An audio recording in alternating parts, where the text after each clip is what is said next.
Xavi, he encontrado algo. Te acabo de enviar un archivo. Míralo, pero no hagas muchas preguntas. Mark, ¿otra de tus historias raras? A ver, Casa Winter, Fuerteventura, 1940. ¿Qué se supone que has mandado aquí? Una casa en mitad de la nada, túneles sellados, informes desaparecidos y gente que prefiere que esto quede enterrado. Submarinos nazis, salas cerradas, ecos de voces. Mark, esto no es solo una historia, esto es un jodido expediente ingenuo, tío. Hazme un favor y dile a la gente que apaguen las luces y ajusten sus auriculares, porque hoy nos adentramos en una de las casas más enigmáticas de España.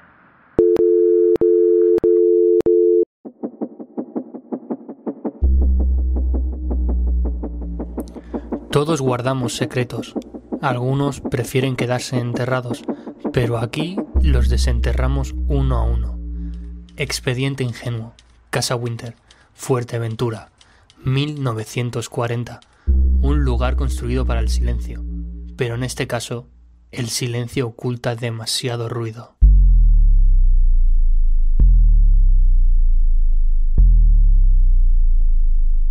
Año 1940. Europa es un tablero de guerra. Ciudades en ruinas. Banderas ondeando sobre territorios conquistados. Ejércitos marchando sin descanso. Es la época de las sombras, de los acuerdos ocultos, de los aliados y los enemigos que no siempre se ven a simple vista. Mientras los ojos del mundo miran hacia Berlín, Londres o Stalingrado, lejos del estruendo de las bombas y los discursos grandilocuentes, en una isla perdida en el Atlántico, alguien está construyendo algo. Lejos de la devastación, lejos del frente de batalla, pero con una presencia que huele a secretos, a poder y a conspiración. Hoy viajamos a Fuerteventura.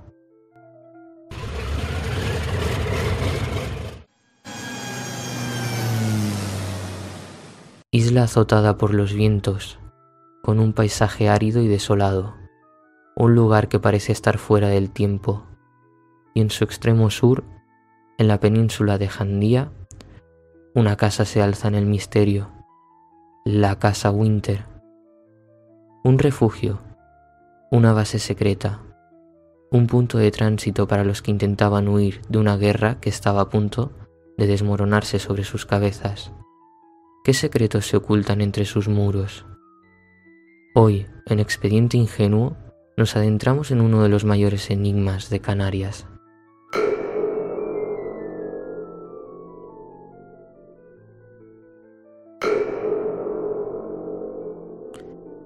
Fuerteventura, el escondite perfecto. Para entender este misterio, primero debemos situarnos en el escenario. Fuerteventura, en la década de los 40, no es un destino turístico. No hay grandes complejos hoteleros, ni aeropuertos repletos de viajeros. Solo hay mar, arena y viento. Sus costas son peligrosas, con corrientes traicioneras, sus tierras áridas y despobladas, un lugar perfecto para esconder algo que nadie debía encontrar. Aquí, en mitad de este paisaje casi extraterrestre, aparece el protagonista de esta historia, Gustav Winter. Winter llega a Fuerteventura con dinero, contactos y un propósito que pocos entienden. Un ingeniero alemán con experiencia en grandes proyectos que elige una de las zonas más inhóspitas de la isla para construir su mansión. Pero hay algo que no encaja. ¿Por qué un simple ingeniero necesita una casa con muros de más de 1 metro de grosor? ¿Por qué habitaciones sin ventanas? ¿Por qué túneles que conectan la casa con galerías subterráneas? Las sospechas no tardan en aparecer. ¿Un centro de operaciones nazis? Se cree que en la Casa Winter se coordinaban rutas de submarinos alemanes en el Atlántico, U-Boats que acechaban desde las profundidades. un refugio para oficiales nazis en fuga? Cuando el Tercer Reich empezó a derrumbarse, muchos de sus altos mandos buscaron salida a Sudamérica, y muchos creen que Fuerteventura fue un punto de paso antes de cruzar el océano. ¿Y por qué no un centro de experimentación? Se han encontrado restos de azulejos blancos en ciertas salas de la casa, idénticos a los quirófanos utilizados en los experimentos humanos, y un pequeño horno similar a los que se usaban en los campos de concentración. ¿Casualidad? Las historias que circulan en la isla son inquietantes. ¿Qué esconde debajo de la casa Winter? Cazatesoros aseguran haber encontrado objetos nazis en cuevas cercanas, lugareños que hablan de túneles tapiados, y lo más inquietante, testimonios de personas que han explorado la casa y aseguran haber sentido presencias, susurros y una sensación de ser observados. Pero hay lugares que parecen tener vida propia, lugares donde el silencio pesa, donde el aire se siente denso, como si algo invisible estuviera observando. Pero ahora es momento que alguien que estuvo allí nos cuente lo que sintió. Mark, colaborador de Ingenuos del Misterio, tuvo la oportunidad de visitar la casa Winter, y su experiencia ahí le dio para reflexionar. Mark, por favor, cuéntanos qué ocurre realmente tras esos muros.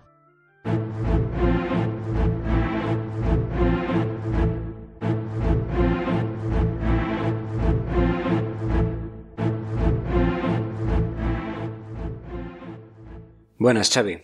La verdad es que fue fruto de la casualidad encontrarnos con este misterio, ya que nosotros estábamos buscando sitios de interés en nuestras vacaciones en la isla cuando lo vimos referido como un lugar imprescindible al que ir. Así que allí nos fuimos, un poco a la aventura, sin saber qué nos encontraríamos.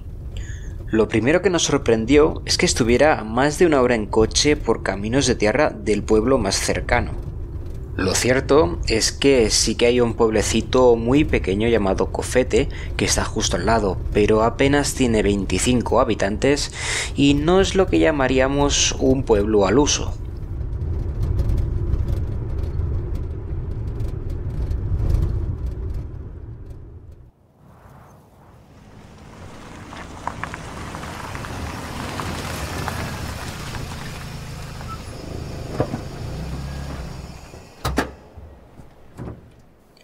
Otro detalle sorprendente de esta casa es que cuenta con una torre de vigilancia. Pero ¿quién se construiría una torre de vigía en su casa de verano? Cuando llegamos a la casa, nos atendió la mujer de Pedro Fumero, el actual usucapiente de la casa. Es decir, que tiene los derechos de usucapión sobre esta. Pues aún y así, la familia Winter vendió el inmueble a Lopesan, una empresa hotelera, en 1997 con la intención de convertirla en un pequeño hotel, aunque no han podido echar a la familia de Pedro por los derechos mencionados. Aparte del tema legal, querer transformar la casa en un hotel es extraño en sí mismo, ya que, como hemos comentado, esta es una parte muy inhóspita de la isla. Eso sin tener en cuenta que se trata de una de las playas más peligrosas del archipiélago canario, donde está precisamente prohibido el baño debido a la gran cantidad de muertos que allí se ha registrado. En estas circunstancias, ¿quién querría construir allí un hotel? ¿Podría ser solo una excusa para eliminar todas las pruebas que aún allí se conservan? Lo cierto es que desde que Pedro recibió la potestad sobre dicha casa y empezó a investigar, no son pocas las presiones que se le han ejercido desde todas las direcciones. Hasta le han llegado a quemar el coche como amenaza para que se vaya de allí. Pero él está decidido a encontrar la verdad sin importar las consecuencias. Al empezar la visita, nos reunieron en el comedor de dicha casa. Este parecía un museo, ya que estaba repleto de todo tipo de objetos repartidos entre paredes y vitrinas que llenaban todo el lugar. Nos explicaron cómo todo lo que allí veíamos había sido encontrado por la familia de Pedro dentro de la misma casa. Desde baterías de submarino, munición de armas de la Segunda Guerra Mundial, uniformes de altos mandos nazis, utensilios de cirugía, de todo. Luego bajamos a la planta inferior, y fue en esta parte de la visita donde nos estremecimos.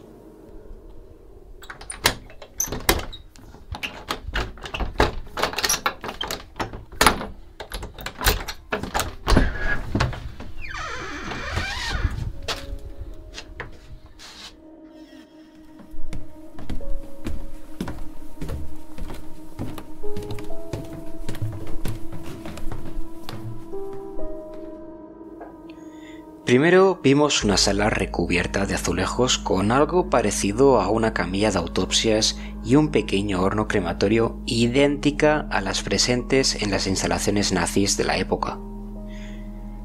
Y para los que piensen que pudiera ser solo una cocina extravagante o algo así, les invito a que se fijen en detalles como que el suelo tiene desnivel y sumidero.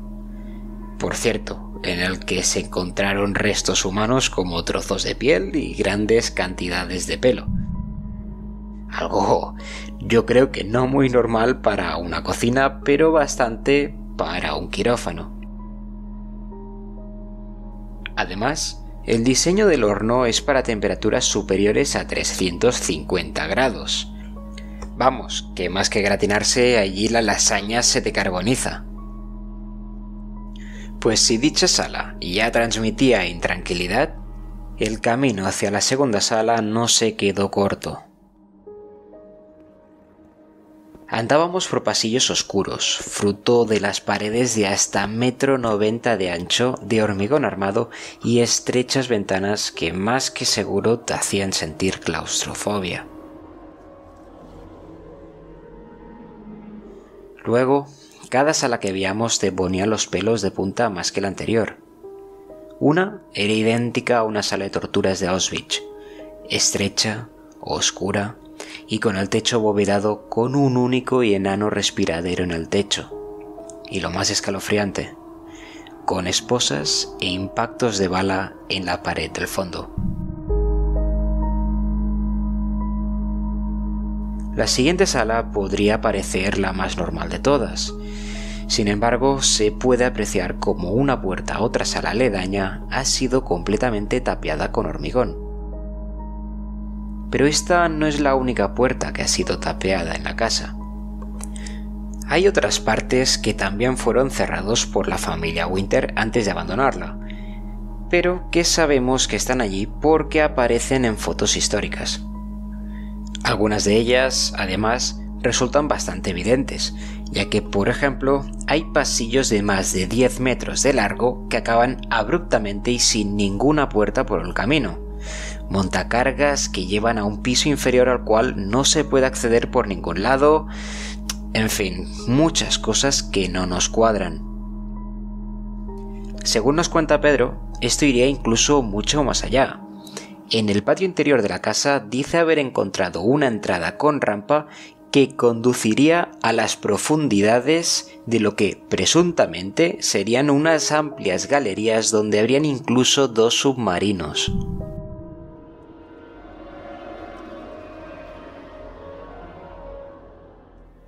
Claro, otra cosa que no os he explicado es que la casa parece estar justo encima, no de uno, sino de 2 viejos tubos de lava, ahora inundados por el mar, que atraviesan la isla entera, lo cual sería perfecto para ser navegado y escapar con un submarino sin que pudiera seguirte absolutamente nadie. ¿Os podéis imaginar una sala de operaciones nazi mejor que esta? Lo cierto es que podría seguir enumerando durante horas las incontables peculiaridades de la casa en cuestión, como así hace Pedro con sus visitas. Aún y así, actualmente la versión oficial dice que se trata de una casa de veraneo normal y corriente.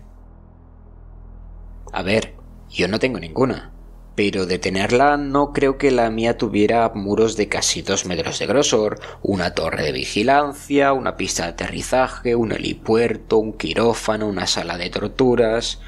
Bueno, o quizás sí, la verdad es que ahora que lo oigo mola bastante.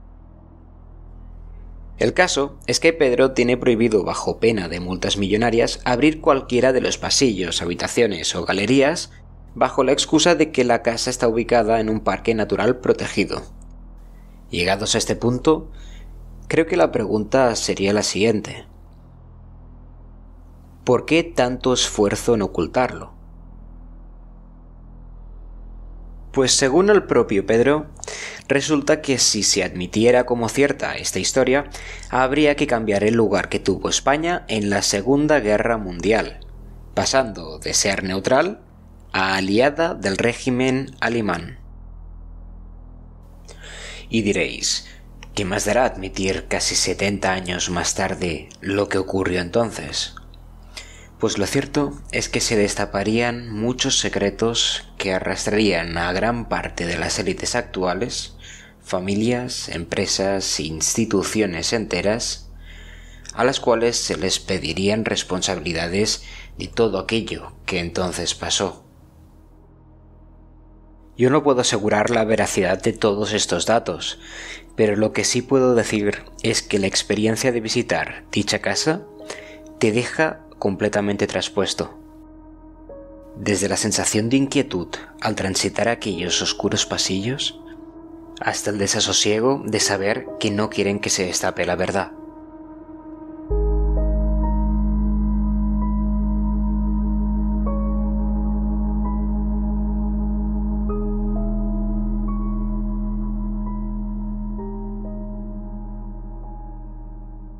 Después de este increíble testimonio que nos ha contado nuestro colaborador Mark, la gran pregunta sigue en el aire.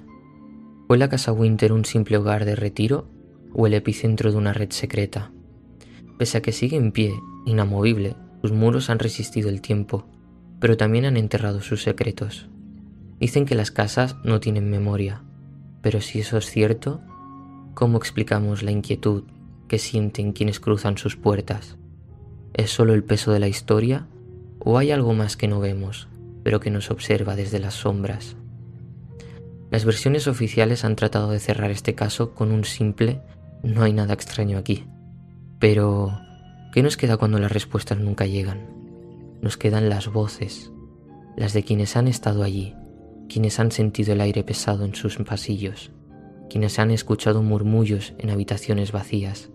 Nos quedan testimonios como el de Mark que nos recuerdan que aunque el expediente diga caso cerrado, la sensación de que algo sigue latiendo tras esos muros permanece. Y quizás ese sea el mayor misterio de todos. Y con esto hemos llegado al umbral de este expediente de hoy. Pero ya saben, queridos oyentes, los misterios no terminan, solo quedan en pausa esperando a ser descubiertos. Nosotros seguiremos investigando, conectando piezas, cuestionando respuestas, aprendiendo y empapándonos de información. Porque si algo nos ha enseñado esta historia es que a veces lo más inquietante no es lo que se cuenta, sino lo que permanece en el silencio. Así que una vez más, gracias por acompañarnos esta sobremesa llena de incógnitas. No olviden seguirnos en nuestras plataformas, compartir vuestras teorías y sobre todo mantener viva la llama del misterio. Y como no, y ya sabéis, la mítica frase, que la oscuridad de la medianoche siga inspirando nuestra curiosidad. Hasta muy pronto.